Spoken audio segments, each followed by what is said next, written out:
All right, guys, give us a few more minutes while we finish setting up.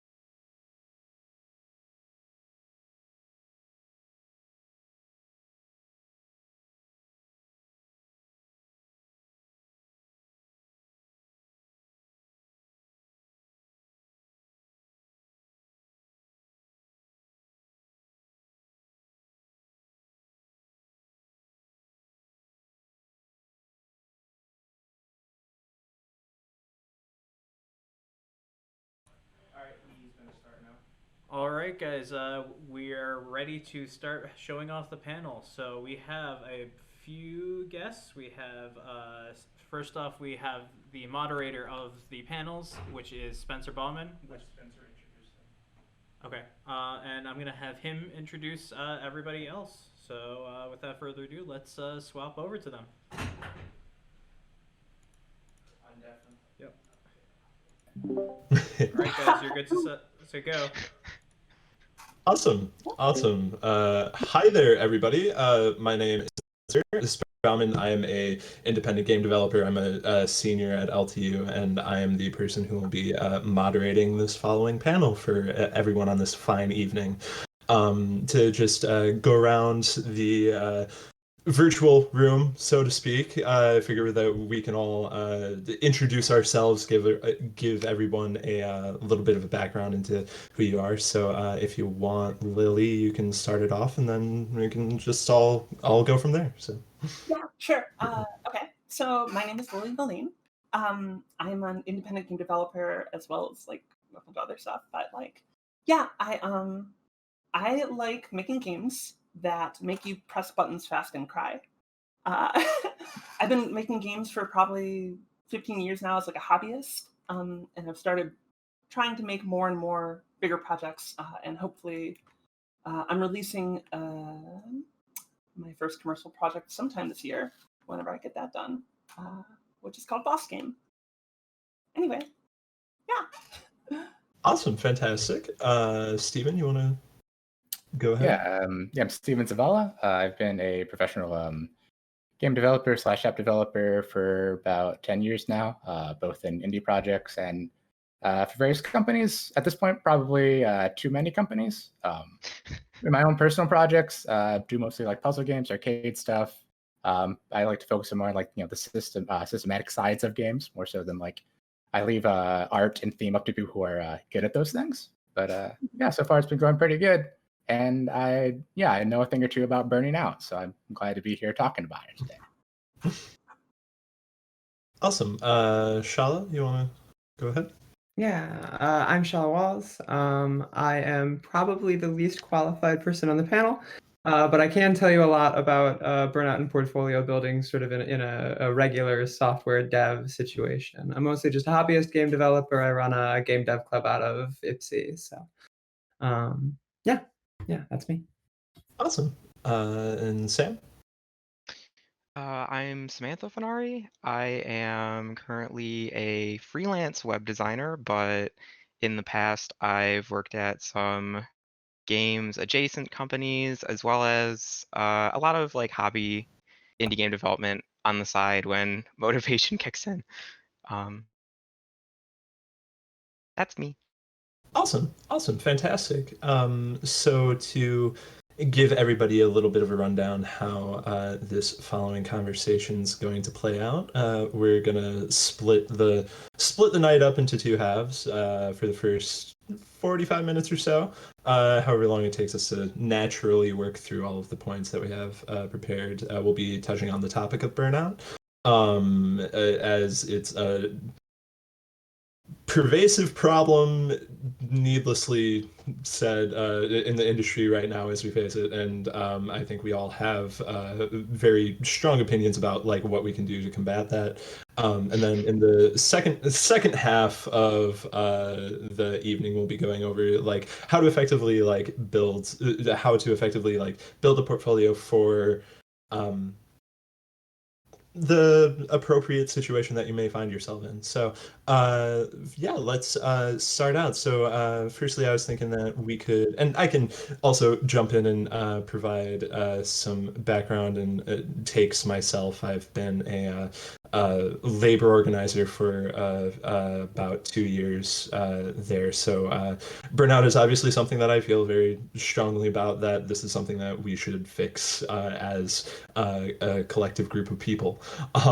So yeah, first of all though, what are some of your personal like approaches to fighting burnout specifically? It doesn't have to be it can be as like, yeah, detailed as you want, but yeah, again, to probably start off, Lily, go ahead. Oh, okay. Yeah, so I've like run into situations about burnout a couple times. Back a few years ago, I was working full time in like software dev, as well as trying to like still continue to make like smaller games on the side. And it's a lot of it was a difficult balance. Like it very much my schedule was pretty much like get up at 6 a.m, work on games from like 6:30 till 9, head to work at 10, work from 10 to 6, and then go home and like try and relax, eat dinner, whatever. And I did that for a long time, and I didn't really realizing it during a lot of that, just how much work that ends up being. Like, because whatever it ends up being like 6:30 to 6, essentially, it's like 12 hours a day. And, you stop making good stuff after a while. You start getting tired all the time. So yeah, I had to like, a lot of it was learning from experience. A lot of it was like, I think the biggest thing that I learned over that time was that like was not feeling guilty about doing stuff that turns your brain off or just like lets your brain turn off for a while. Which is like, because I used to have this like very big like, pressure about like, oh, you've been watching TV for an hour. Oh, you played a video game for a couple hours. Oh, you spent this whole Saturday and you didn't do anything productive. Like, I was still eating and cleaning and stuff, but I wasn't like, I didn't work on my game this Saturday. I was like, well, you did work 5 days this week. Like, you can take a Saturday off. And I think a lot of people tend to have that mindset where like they guilt themselves over not taking time to just like let their brain rest. Because like if you've ever like exercised regularly, like you have to take days off from that. Like you have to do the same with your brain basically, and not It feel always guilty just about feels that. like Yeah. so hard to like squeeze that downtime in though. Like when you are like when you're like flowing and like going on a project, you like don't want to stop sometimes. Sometimes you do, but Yeah. It's I think it's like that time, like that flow state isn't the usual. No, normally, like it's not like every time you sit down, it's not like you're necessarily just have that sort of like ease of creation. Eventually, you do hit like some sort of block or something where it's like you realize this time just isn't efficiently spent right now. I'm not thinking clearly, so like it's not about it's not about the amount of time or effort into it, and just yeah, you just have to learn that like sometimes that flow is not really flow. It's just like you just get caught up in something and you feel like you just can't stop at the time. mm-hmm. Yeah, that makes sense. Do you guys ever feel like flow itself feels like such a useful thing because I feel like I'm very efficient. I can get a lot of stuff done, but it also feels extremely dangerous to me because I know that there are times where I ignore like whole parts of my life. I feel like when I get in that state, and it's nice to be able to get stuff done, but also I come out of it and I'm like, oh shit, I need to eat. I need to like. Yeah. Yeah. I think Yeah. you like lose that like overseer part of your brain that actually like monitors things. Like you ignore that, and like so you're not aware of like your actual situation. You're just aware of like the task at hand, and then yeah, you realize like, oh wait a second, like I had bills to pay. Whoops, I didn't realize that was like overdue now. Okay, well, forget. Health insurance. Yeah, exactly. I say, oh yeah, there was actually a very important phone call I had to make, and I was just like, it was not a procrastination call. So it's like, well, that's not going to be good. But now I guess. Yeah, I definitely get that where like you find yourself like, or I find myself like just sitting down and whatever's going on, whenever I'm like writing a script or something, and like I just get this like really good idea for like this line, and it just one thing leads right into the other, and then all of a sudden it's like 11 at night. It's like it just like keeps on going, and it's like, oh, it's good, and you want to like maintain those periods of creativity for as long as you can, but like also acknowledge that like, oh yeah, well, maybe go out and take a walk, maybe meditate with a to some friend. brown noise. Yeah, talk with a friend and all that. Yeah.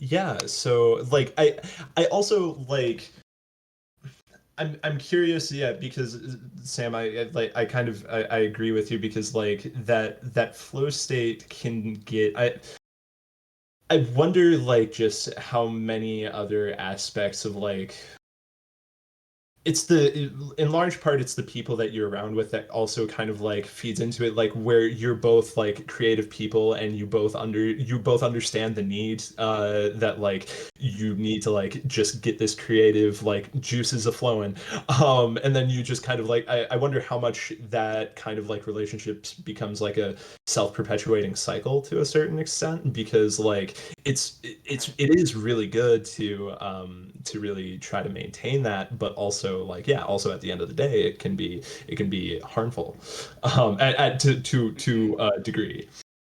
Yeah, almost like Steven said, you lose that like protection mechanism or whatever, that overseer. And like without it, you can do a lot, like your brain can go, but also like those checks and balances, I guess, maybe on a daily basis. Mhm. You don't look as much, I guess, so it's harder. But You end up paying for it, right? Like it comes back Yeah. to bite you like every time. Like mm, sooner or later, like whether it's and that's kind of true for whether it's like a very positive like motivation flow thing where you're just really into whatever you're working on, or if you're just like, I have to make this deadline and you're really stressing yourself out about it, like no matter what right. the reason is that you're putting in the extra hours, like a week later, like you'll be sleeping extra or whatever, like it always comes back in some way, or you're stressing about all the Yeah. stuff that you didn't do. Because I know I definitely like looked up and realized it was 3 o'clock in the afternoon and like, oh, I haven't eaten today yet or whatever, and that's like hmm a big thing to I think to preventing burnout is like sustainability, right? Like you have to find a pace that actually like is something you could do theoretically like forever. You can't do a pace like, and there are days where you're going to work more and work less, but like if you're working at a pace where you're like, oh, I worked really really hard this week, you usually can't do that every week. Like hmm And I think it kind of ties into a lot of the ideas of really like romanticizing that idea of like a self-sacrificing artist or whatever. Like the whole, I remember like I saw Indie Game the movie like back when I Oh was man. I must have been at most like 20 years old when I count, but and 10 years ago now. how much I remember the just the sentiment expressed where it's like, if this game doesn't do well, if I can't make this game or whatever, like I'll die. That'll be the end of my life. And and I kind of had that feeling for the first like couple of years of doing my own indie stuff until I realized, oh wait, no, that's it's not healthy for anyone, not even the people in the movie. It's especially not healthy for me because I'm not like one of those rare people who can just grind forever and not have it like wear you down. Yeah. And just the idea that like, well, the end product will be worth the end product will be worth all the sacrifice and stuff. And in most cases, no, like for everyone who like mortgages their house, like puts a double mortgage house like Cuphead and succeeds, there's like 20 others who fail and never recover. And you're way more likely to be one of those failures than to be one success. And if your one success is, okay, you got money from a game now, but like, will that put your life back together? Probably not. Like, It's one of those things where like I think it was one of those important like key foundational elements for me to realize of like people are able to produce their best work when they aren't like being pulled in every which way, like when they have a stable like a stable income to provide for like a home for themselves, or when they're able to like go out and buy groceries and not have to worry about that like paycheck to paycheck like angst, maybe isn't the right word for it, but Despair. yeah, Yeah. exactly, that can be Exhausting, frustrating. right? Like, Mhm. Yeah, there's definitely this myth that like you can just make yourself miserable enough that you'll eventually be profound. And I don't think that's a thing that actually works. I mean, it's like I mine from the crappy times in my life in my art, but it's like the art doesn't happen during the crappy times. In the crappy times, I'm a useless potato under a comforter, right? Like Mhm. I'm just a sopping mess. Like there's nothing good that comes out of that. Yeah, I'm so glad you my know. games just involve falling blocks and don't involve thinking about traumatic events in my life. It's a lot more comfortable of a working life. well, that's such a thing. Like, isn't like the idea of the like the starving artist idea, right? Or this concept that like people are inspired to work so much harder because they're so desperate to just get by, and like that it's really romantic and also like a super good way to end up like on the floor. And if you are in the position, there's also like just way more linear methods to make money too. Like if you are like desperate for money, there are jobs you can do that like they might not be ultimately as fulfilling, but at the very least you'll know More what you get ethical. at the end of it. Yeah.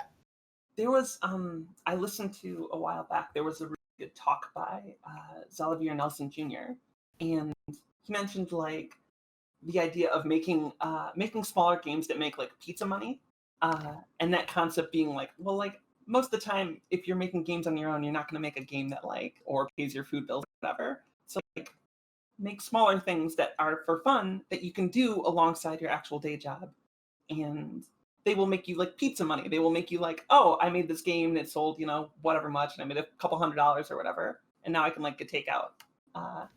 And that's like it's like a much more sustainable concept until you maybe find yourself in a place where you can do more.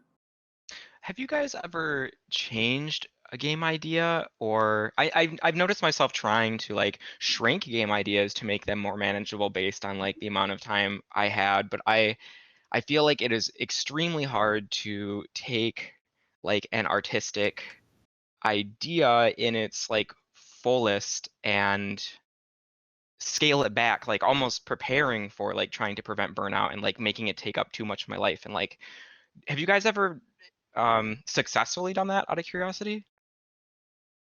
I think in the terms of game jam games, yeah, they're definitely jam games where the full concept of it was clearly too large, but like the idea is like to look at it as if we like working on this, then maybe we'll make more. Maybe we can do the rest. But until then, we can just like put the minimum that we need in and let the player's brain fill in the gaps that we can't really do right now, and still more or less get the point across. But yeah, as far as in personal projects, there are definitely personal projects that I have not done because of the scale of them. Just look at them and be like, I would need a budget. Like I can't just go funding art piecemeal as I have money to do so. I would need upfront to have like an artist like on lock on my team for a year, and so not going to do that yet, but someday. Yeah, I think that's a really interesting question, just like from my perspective as someone who's trying to build a portfolio for narrative design, and just seeing a lot of other folks like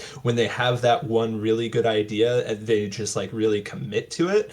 But like the nature of like telling stories never really the nature of telling stories and just the kinds of stories that I wanted to tell like early on, and I guess I am still really early on.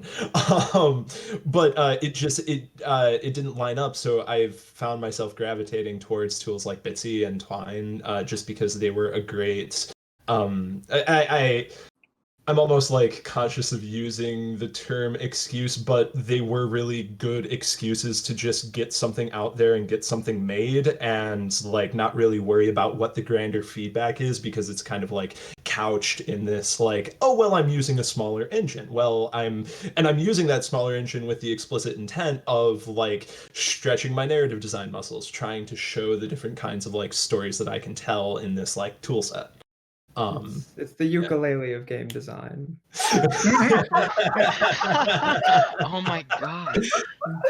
Well, now you have That's to a good make a comparison. ukulele bits again. That's just Yeah, make one where absolutely. No, I like making twine games is such a good way to learn how to be like, hey, like I'm gonna make a game, especially for for narrative design specifically, of course, but like I haven't worked much with Bitsy, but like, yeah, like making small games is the best way to get experience for stuff anyway. It's the best way to get like quick turnaround, like to see the whole process of like, okay, now I've made a game, and like I have this game idea, and like with a game jam, you never get much further than like it kind of works. But you're like, okay, well, I have to polish it. I have to like revise it. I'm gonna have people play it and try it out for me. Like I might fix bugs or whatever. You kind of go through that whole process, and it's like a smaller scale, so it's nice to have experience in that process before you decide to do like, I'm gonna do a 2 or a 3 or a 5 year project. To have some smaller ones. Yeah, because like those long-term projects, they just also end up like, yeah, feeding into that, like, well, I'm I'm not like putting all of my effort and I'm not putting in all of my time on this one thing. And even when you're working on a project at that scale, like the indicators of progress are just going to take that much longer to hit. And yeah, it just nice reflexes, dude. Yeah. yeah. It's good to remember that like most likely the game you're working on, whatever your big project is, like doesn't have to be your last game. So it doesn't have to be everything, right? Like, it doesn't have to be your magnum opus. Like you can make more games.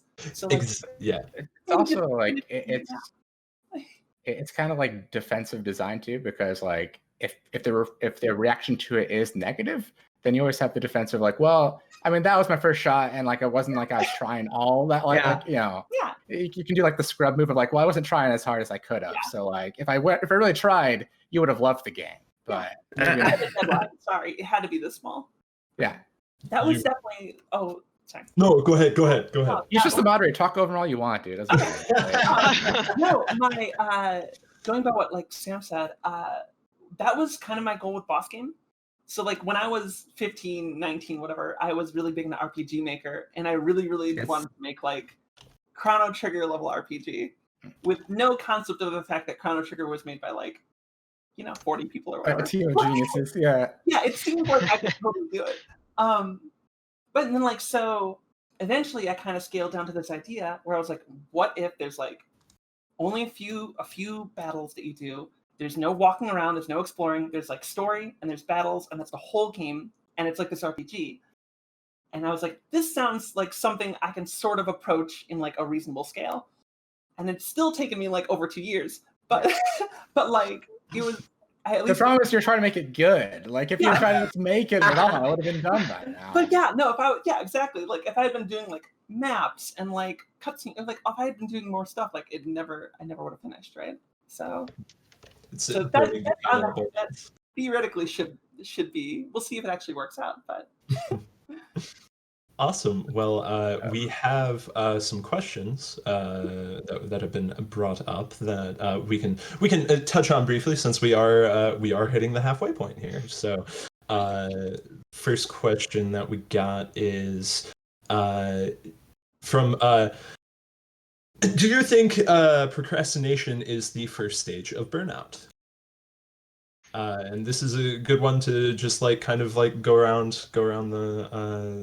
the table here. But yeah. I would say not for me. Mm-hmm. Normally the first stages of burnout for me are like extreme heightened anxiety. So like it must be different for everyone, because I can't imagine has like a panic attack when they get close to burnout. But I feel like it has taken me a while. God, it sucks, but I feel like it has taken me a while to learn that. But procrastination, not for me. Yeah. I figured just got it. Yeah, not so much. And I'm generally procrastinate all the time, whether or not I enjoy it, because like I don't like working. I like making things, but like once it becomes working, it's not great. I know a lot of the stuff we talked about here has been in the context of like your own independent projects where you kind of have control over like how much you want to invest in it personally, either just by yourself or you're in a small team where you each have like enough personal responsibility to decide. But like from the perspective, like the real time I've experienced like burnout for real has been like in professional work where you don't really have the option of how much you're going to invest in it. That's like your option. When I first started my first job at the Pi Studio, RIP, outlasted them, so I'm the winner ultimately. But yeah, like I showed up first. I would show up there like half an hour early, and I did that for a few days, and then HR took me aside and said, "We're not really doing that right now. This is kind of like the last stage of the project, so we're kind of putting in some extra time." Extra time meant to like you get in around like 10ish and you leave around like 1 or 2 a.m. And so my option there was like, okay, well, I can like leave this first ever job I have, or I can stay on it. And so it's kind of like the idealistic thing would be like, okay, we can all band together and like we can organize and we can like collectively bargain. Like, but this company's not going to exist in 3 months, so that's also not really. They'll just lay us off now. There's no confidence there. So really, some tips that I picked up on in that situation, it sounds bad, but like learn to zone out if you're working professionally, and because like it's all about the performance of being there. You don't have to do anything a lot of the time. Like if you're there and like the sun's already gone down, just stare at your screen and like save a commit until like before you leave. Get in, walk out the door, and like there, you did your job. They want those hours. You put in those hours, and then take a 2-hour lunch. Go for it, whatever. Like once again, what are they gonna do? Admittedly, this has nothing to do with the procrastination question, but it is incidentally the most important thing about burnout. Keeping head down. There is no reward for working more than everybody else. The only reward is more work. That's what too. Our team, Dan, had basically like a mini nervous breakdown because he was the guy who like picked up all the slack from the other designers. And that was a really uncomfortable lunchtime when you kind of just sort of like listed out all of his responsibilities for like the next week to me as we're going to go get some sandwiches. I think I looked up Blaze recently. He's doing okay, so that's good. Still finding work and hasn't lost his mind totally, so that's good. But yeah, games is a small industry. You make your reputation on how easy you are to work with and whether you get more or less your job done. If you are somebody who picked something up immediately after you got your first job done, that's it. Somebody already forgot about the first thing you did.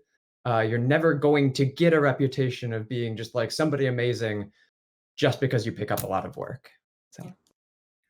Yeah, I definitely see that like feeding into like that romanticized vision of like I see someone like Toby Fox who puts out an Undertale and is like, oh, it just came out of nowhere and he's younger than me, what? And it's like, oh, come on, and then that just the cycle repeateth.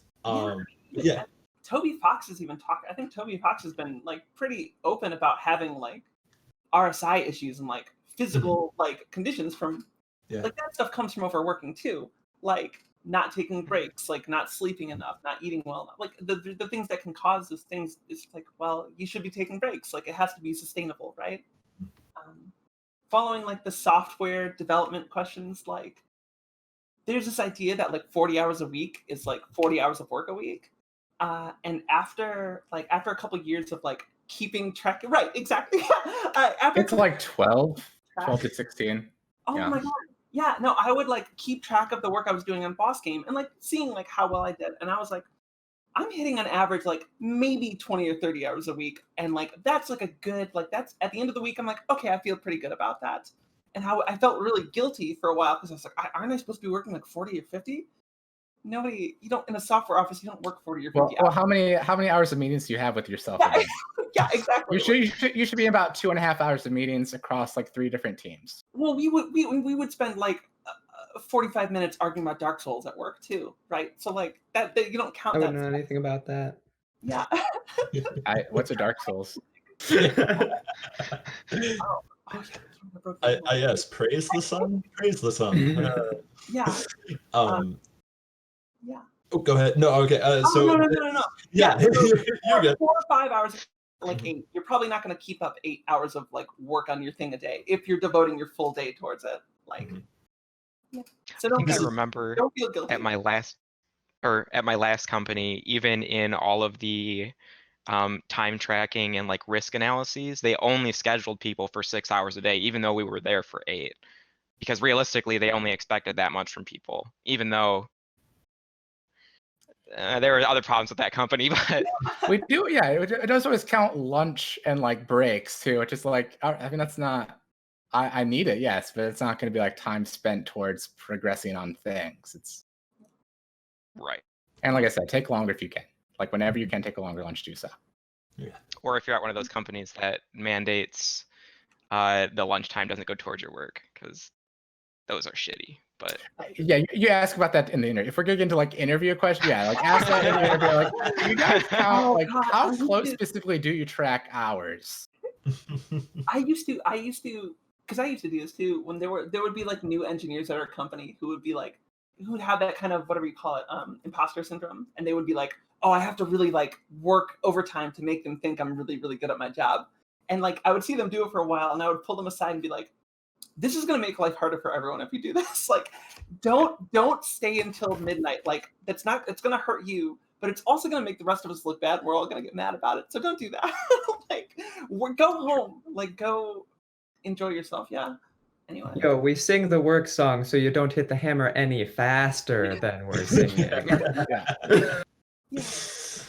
No, this has been fantastic because we are like through that we've touched on a few points of the second question that I had pulled up, but like when it comes to like actively avoiding like burnout, you were talking about like with Toby Fox having like the RSI issues, like there is a physical element of anxiety that like manifests itself that like if you honestly like honest to God to like help fight burnout as it's happening like at a personal level because everything happens just started reading Capital by Marx.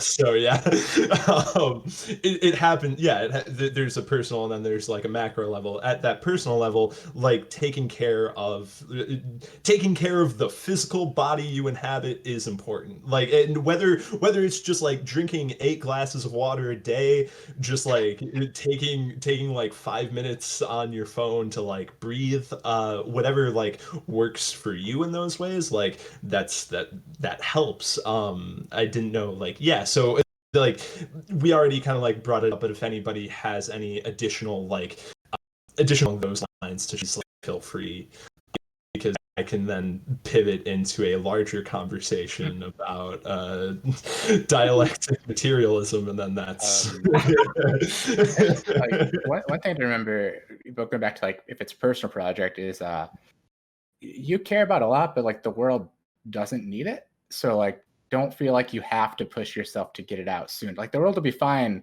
without your game. People probably enjoy it when it does come out, but it's not vital. It's not, the clock's not ticking. You don't have to like destroy the asteroid in Armageddon or whatever. It's like, no, it's just a video game. Like take your time to make it at whatever pace you want to. I mean, even like the visionaries who are on the grind 24/7, like they still, once they have a successful game, then the next one comes out 10 years later because they have that time. Yeah. And so they take it. And right now you don't have no expectations. So you have all the time in the world. Like if no one knows you or your game, like you get to set the timeline. It's great. So much freedom. And that's almost universally true of solo dev, right? Is everybody's like, wow, how did one person do that thing? And it's like, wow, a literal decade of work. Like Cave Story 1 just got thrown in the trash. It doesn't exist anymore. Like that's my heart. It's very much like a marathon and not a sprint, right? Like you don't like, if you run that marathon and it takes as long as it takes, but like don't sprint. Yeah, I think of that. I think Errant Signal did a video on Iconoclasts, that Metroidvania that came out a little while ago, and it was crazy many different like iterations that thing went through, whether it was like the early Flash demos and then like all the way that led up to like the final finished product. Like, God, it's such a beautiful game. it is, yeah. The art is just right. Yeah. I think I've only experienced it in GIFs, but it's pretty satisfying GIFs too. So I think that guy has been very blunt about like burnout. He's like, I don't know if I'm ever gonna do this stuff again, sort of stuff. I was like, yeah, absolutely. And then you get like the Concerned Ape sort of folks, the Stardew Valley guy, where like that was another thing where like, yeah, a literal decade of work. And I think like just to like briefly touch on the systemic end of things, like there are ways where like if you're in a position where I mysteriously find myself in, if you're in a position and you're ambitious and you want to help change the industry for the better, you can honestly talk about like, well, you can look into replacing the studio like culture and the studio methodology with like worker cooperatives, and well, granted, also there are like, at least in America, labor laws vary widely depending on what state you're in. So depending on the state that you're a part of, it might be more or less difficult to set up a cooperative like fully. However, there are ways you can kind of get around that by setting up LLC and then like equally giving everybody like shares of the company, so nobody's technically an employee.